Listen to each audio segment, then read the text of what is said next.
Subscribe करें और दबाएं बेल आइकन ताकि कोई खबर रह न जाए।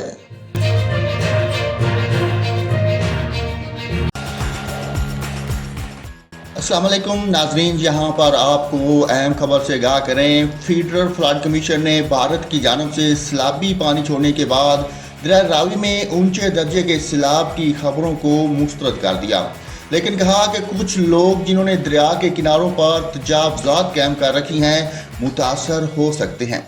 सरकारी खबरसां इदारे से बात करते हुए FFC के चेयरमैन अहमद कमाल ने कहा कि अगरचे भारत ने दूसरे रोज़ उजबरात से 1,71,000 क्यूसेक सैलाबी पानी छोड़ा, तहम मंगल की शाम दरिया रावी में पानी का बहाव 63,000 क्यूसेक रिकॉर्ड किया गया था, जिससे अंदाज़ा लगाया जा सकता है कि ऊंचे दर्जे के सैलाब का खतरा नहीं।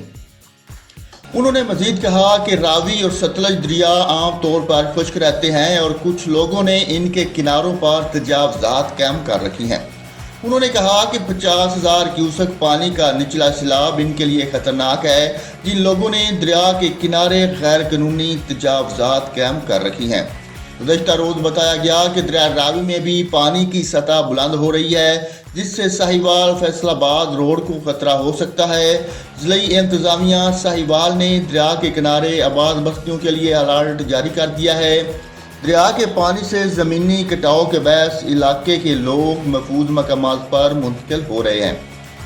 सैलाब से चिचा वतनी, कमालिया रोड और इलाके के कई देहातों को भी खतरा है।